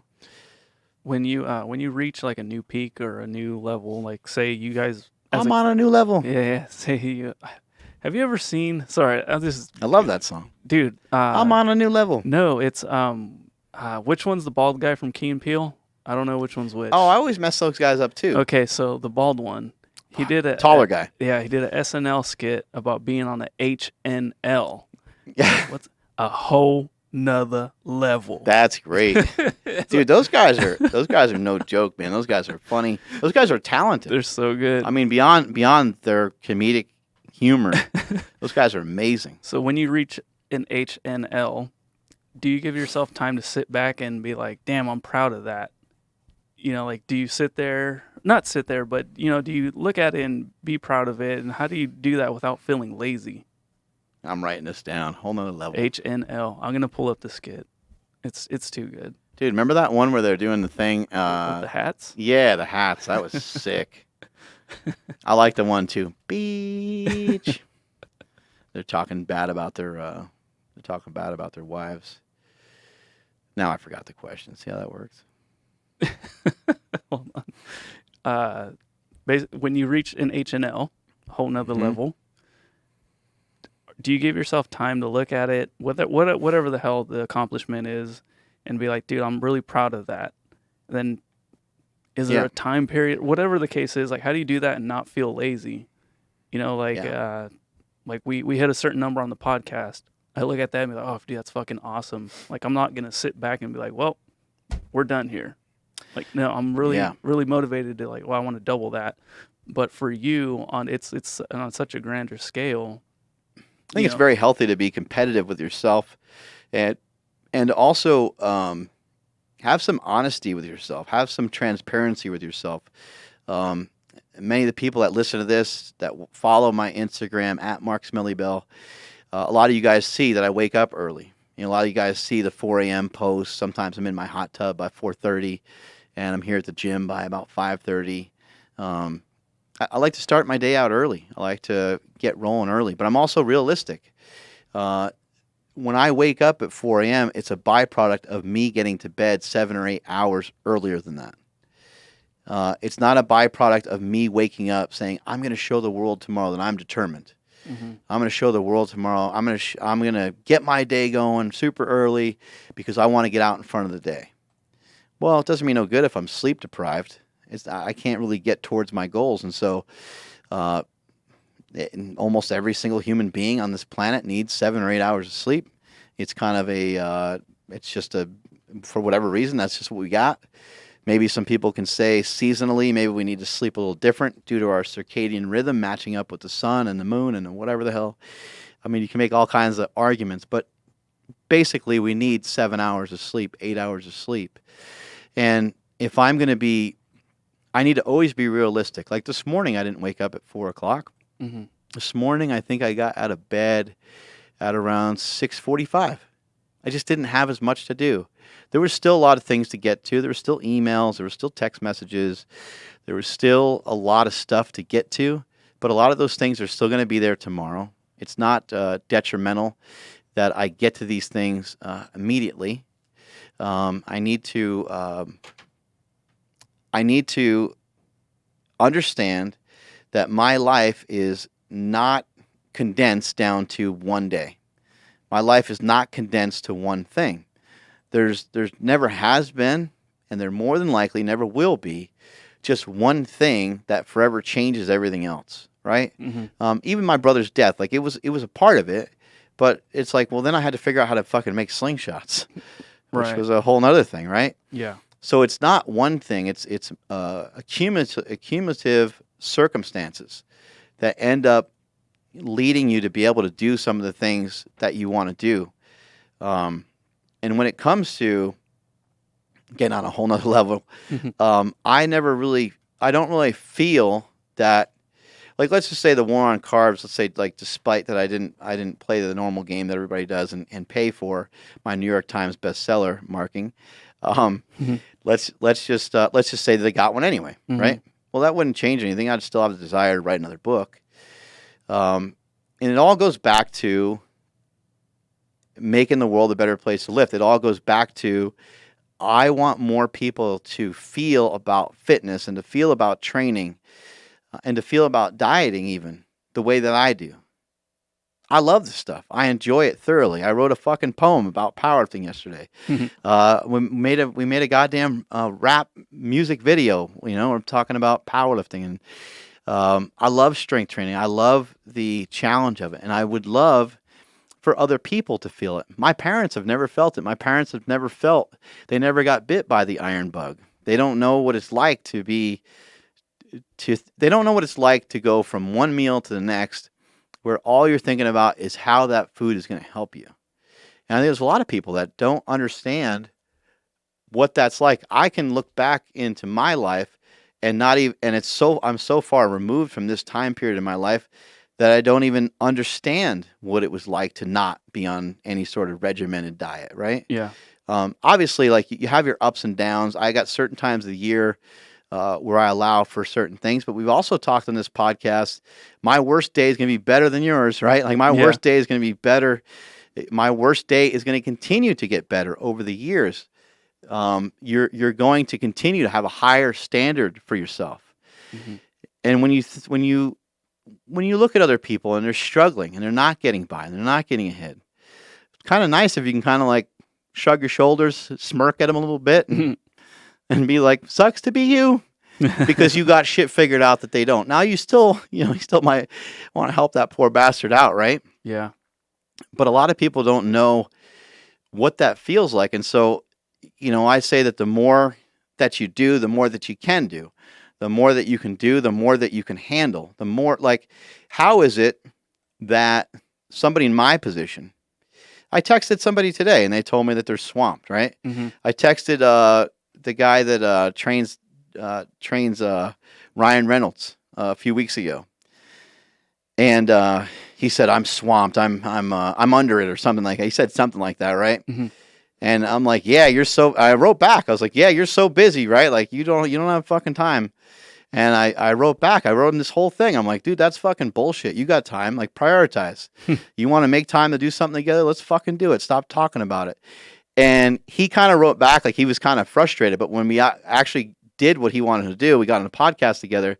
He goes, "Man," he's like, "that fucking pissed me off." He goes, "But it made me mad because you were fucking right." He's like, "Man, I was so mad." He's like, "I was looking at that and I was just like, God damn."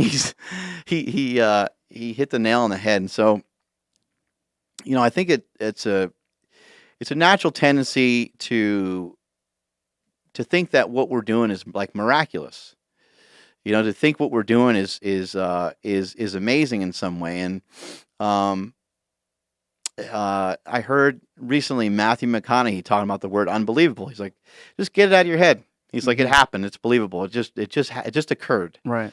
He's like, stop using that word unbelievable. And so you should never really think. You can definitely be proud of the things that you do, but you shouldn't think it's so unbelievable that you just like stop. There's a saying too that, and I guess you could apply this to people in general too, but I learned it in football. Satisfied athletes suck.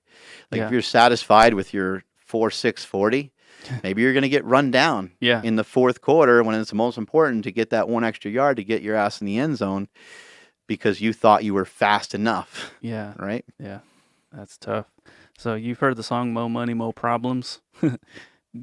When you got Who hasn't? Yeah. Have you ever run into any situation like that where all of a sudden now you have a lot of money, a lot of people kind of depend on you, making sure you get, you don't run this whole thing into the ground? Yeah. You can definitely run into some of that. Like, I think the more problems thing might come more so with fame than it would come with just money. Yeah.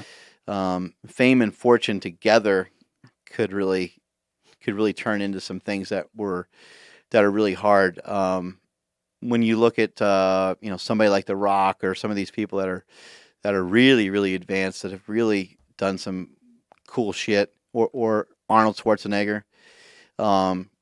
These are people that have burned the candle from every possible end that they can think of, and these are people that may have that may have done things that they, like, looking back on it, they would love to be able to, they'd love to be able to change, because the money and the fame creeped in. The money and the fame changed them for some period of time. Back to what I was saying too about like being too busy. One of the reasons why I brought that up was to bring up somebody like The Rock. Like, I know that you're not nearly as busy as that guy. Mm-hmm. Like, there's not nearly as many people trying to get to you as that guy, and you're not anywhere near his level, and you're not anywhere near the level of a Brad Pitt or any of these other people you see on TV. So if I'm not seeing you on TV, and you're not in the movies, and you're not like Joe Rogan, right? Then you probably do have time. And if you don't have time, then from a mental standpoint, why would you say that you don't have time? Just say, maybe you say something along the lines, I'll get back to you later in the week. Because that's a different mindset. Your mindset is critical. Your viewpoint, your vantage point, we are the most critical people of ourselves. And we tend to self-sabotage everything. If I say that I'm too busy, it doesn't help anything. It doesn't help anything. It actually is causing more stress for me, because I just said that I'm too busy, which doesn't make any sense. It's kind of like an overbooked flight. Mm-hmm. How the fuck does it ever happen? It happens all the time, though. Yeah, you got fucking 360 seats. How did you book 361 seats? You got 7 days in a week. You got 24 hours in a day. That's been happening your entire life, I think, right? Mm-hmm. And now you don't have time. The fuck?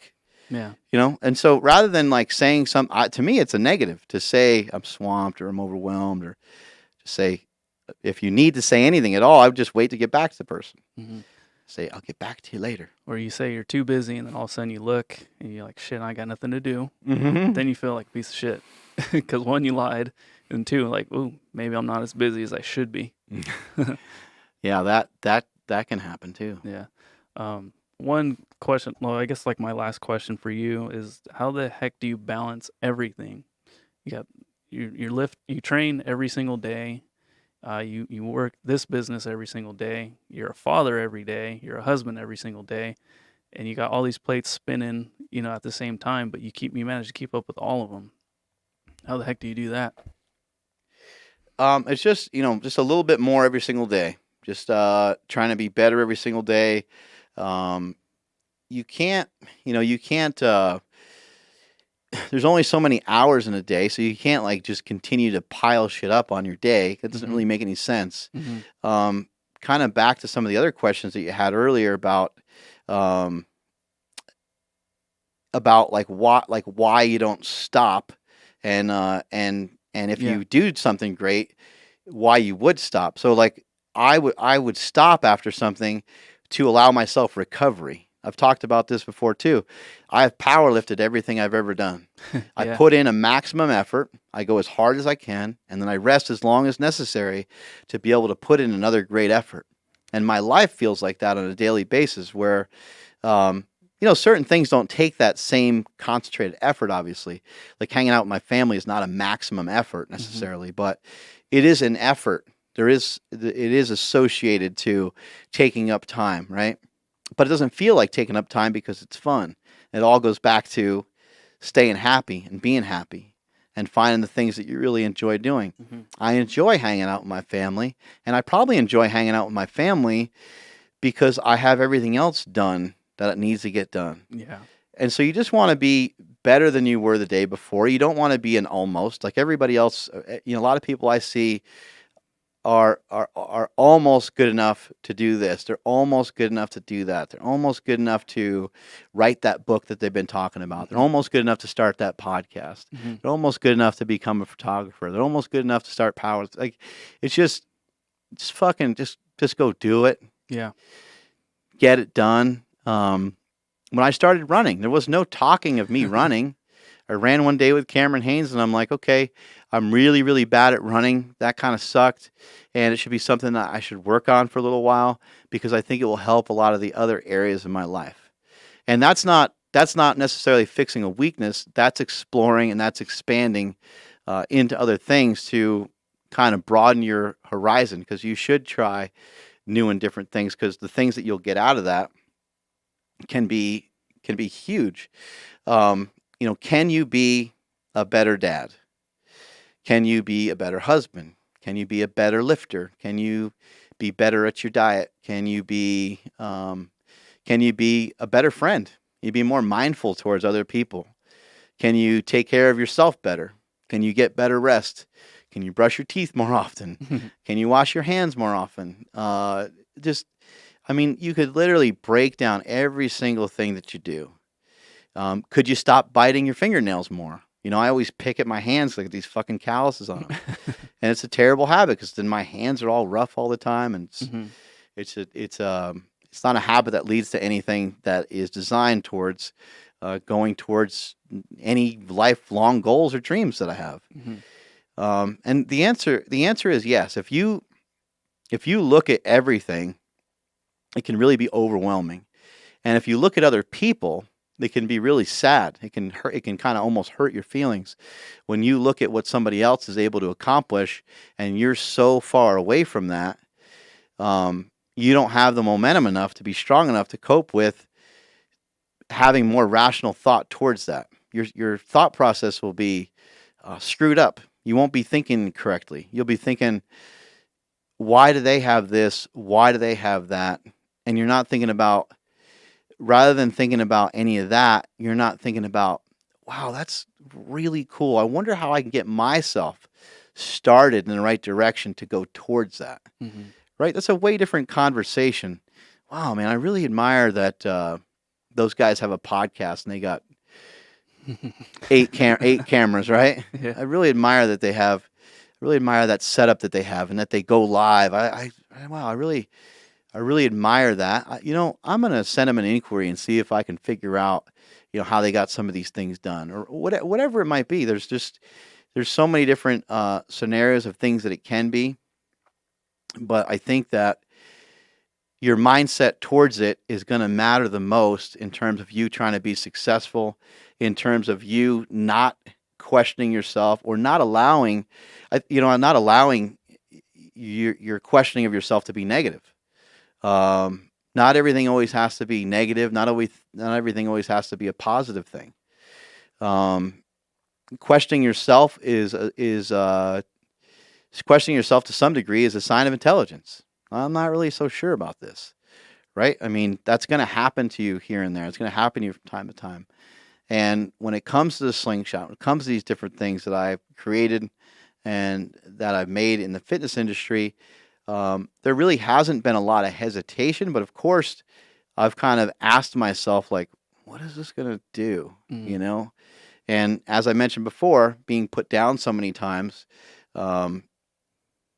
I heard that it wasn't a good idea enough times to where that started to creep into my head. But don't worry about what other people say. Don't worry about what other people do. Stay in your own lane. Do the best job you can of taking care of yourself. Make sure you're recovering from the things that you're doing. Because it's great to sit here and talk about all this stuff all the time and pound my fist on the podcast table and say, you have to get better. Well, you can't get better unless you recover from everything that you do. So if you're staying up till midnight and waking up at 4 to try to attack the day, that's not going to be anything that's going to have enough longevity for it to turn into anything that you need. You will have to suffer at some point, but you're not suffering for anything that you even know is going to happen yet. You're suffering for things that are unknown. You are, maybe you're a fucking 8-year-old kid and you're punching a punching bag and you're in the garage with your dad, and every time you punch the punching bag, it hurts your hands. That's an example of suffering for the unknown later on when you're 19 and you win a Golden Gloves championship or whatever these different scenarios might play out to be. Or maybe you're an inventor and you make a better boxing glove or a better punching bag. I don't know. It'll turn into something, but there has to be some work that's put in. Yeah. There has to be resistance.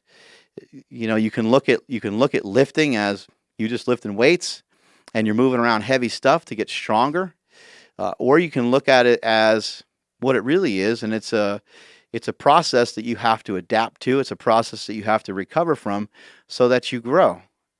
And isn't it amazing when we start to utilize some different exercises, we grow in other areas? How is that similar to life? How is that similar to the people we've had in this podcast? Each person we've had has had their own set of favorite books. If you only read one book in your life and never communicated with one other person, you'd only know the contents of that one book.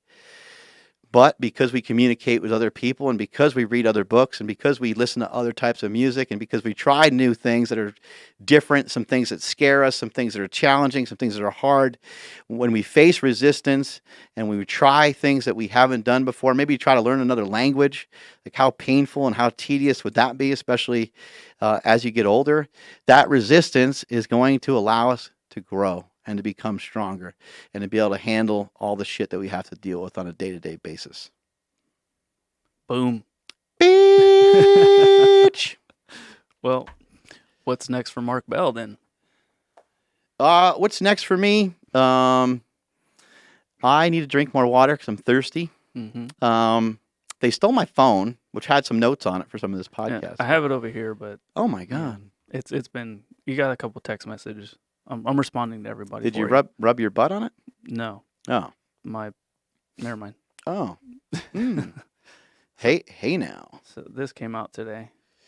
Oh yeah, my brother's movie, A Leaf of Faith. Fucking fantastic. Yeah, I can't wait to watch it. And is it on? So right here, it's on iTunes, but it's also on Google Play. Oh my. Yeah. You guys should watch it, man. My brother did a great job. You can get it on iTunes, and it's $12.99, Google Play, and it will be available on Netflix. But I think we got a little bit of time before it's available on Netflix. Okay. But I got to see a screening of the film down in Los Angeles. I loved it. I thought it was great. My brother did a good job. He did a good job of showing both sides. Something to keep in mind with Kratom is that there's a lot of different people that have kind of thrown their hands into this, no pun intended, pot. And Kratom currently is mainly available at like head shops and places like that. You can get it in some other spots too, off the internet and things like that. But a lot of the companies that are making Kratom right now, they're not doing their due diligence of making sure the product is as safe as they need to make sure that it is. And so because of that, there are properties in some Kratom, because there's not these tight regulations on it. There's these properties that are in some Kratom that have addictive properties to them. Now, we've talked about this before too. Not everything has to be negative. Not everything has to be positive. Just because you're addicted to something doesn't mean that it has to be negative. You can be addicted to lifting, and it's totally fine, right? Right. You could be addicted to your diet, and it can have pros and cons. You can end up with an eating disorder. You can even through lifting, you can end up with some disorders. But in general, it can be pretty damn positive for you. Now, an addiction to caffeine, an addiction to Kratom, an addiction to food, all these things, it is a little bit of a roll of the dice, and it can end up being negative. Like, you wouldn't want to have to rely on tons and tons of Kratom the rest of your life, right? Right. But, and here's my sales pitch, the company is called Urban Ice, and it was created by a guy named Kelly Dunn, who has over 30 years experience in the fitness industry, in the supplement industry, and he has been working with Kratom for the last decade or so. He knows his shit. They're making sure they're checking the products for impurities, making sure there's no bullshit in the Kratom that they sell. And then, from my understanding, it gets tested several times over. So you at least have one brand that you can trust. That's the brand that my brother uses. That's the brand that I use, and it's called Urban Ice. And I think if you just Google it, you'll end up on the right website. But it might be Urban Ice Organics with an X.com. I think that might be the website. If you never tried it out before, it's something you should give a try. I've had friends that have some warranted anxiety. They are very, very well known outside of just fitness, and they do a lot of work, do a lot of big time business, and with They really enjoy the benefits of kratom. Some people have said that it helps quite a bit with reducing anxiety. Others have said it helps reduce pain. For myself, just a little example of it from this morning. I didn't take my kratom this morning. I got out of my Slanger mobile and I went to go on my 10-minute walk, and I'm like, man, my feet are fucking killing me. Mm-hmm. And it's just because I forgot to take my kratom. It just takes the edge off. Yeah. And if you're somebody that feels perfectly healthy and you feel that you don't need it, then don't worry about it. But if you're somebody that has some anxiety, you're somebody that could utilize something that mitigates your pain a little bit. You can think about it that it's like maybe acts a little bit like a slingshot. Like if your shoulder's really killing you, when you throw a slingshot on, the pain's not going to all of a sudden disappear 100%, but you're going to feel a lot better than you did without it. Same thing with a push-up, and same thing with taking kratom for some pain. It's not going to solve all your problems, but it will help quite a bit. I mean, it's almost the equivalent. Maybe I don't know if you would agree with this, Andrew, but it's almost the equivalent of like getting a warm up without warming up. Yeah. Like it doesn't heat you up necessarily, but like if your back is tight and some of these things, it just tends to. It's not taking away all the pain. If you're in severe pain, I want to make sure I'm clear with that. If you have pain that's on a level of like a 9 out of 10 or something like that, and you're at a 9 for most days, all it's going to do is take you down to a 7 or a 6. It's not going to take you down to a 0, though. I want to be perfectly clear with that, even if you took a bunch of it. It's going to take that little edge off. Yeah, it just helps. Like, I mean, so why not? Gives you a sense of euphoria as well. Anything else going on with you? Not too much, but my experience with kratom is I love. Sorry, my throat's still jacked up. I love editing with a little bit of kratom in there. Right, and that's a side of it that hasn't been talked about that much. It has a creative component to it. It has a component to it of, in my opinion, being creative, enhancing your thinking a little bit, and excitement. Gives you just this little bump of euphoria. It gives you this little boost, almost like you just listen to your favorite song or something like that. Yeah, that's safe to say. Like a little bit of kratom and caffeine is what I like to go with, and yeah, no, it puts me in a good mood. I don't want to make it sound lame, but like I'm definitely more like loving. I'm like it does, yeah. it's so. Give me a hug. Yeah, exactly. It puts you in it puts you in a loving mood. And for some of you pricks right now that are like, oh my God, there's big advertisement. We don't do a lot of this. We don't do any of that on this show, really. We always just start every podcast. We don't have intros. We don't say any of that stuff. So eat a dick. Yeah, well, that's all I got for you. All right. Strength is never weakness. Weakness is never strength.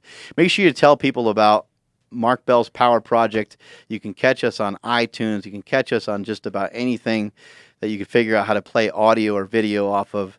It's powerproject.live. We're also live on Facebook. We're live on the YouTube. We're as live as we get, as you can get.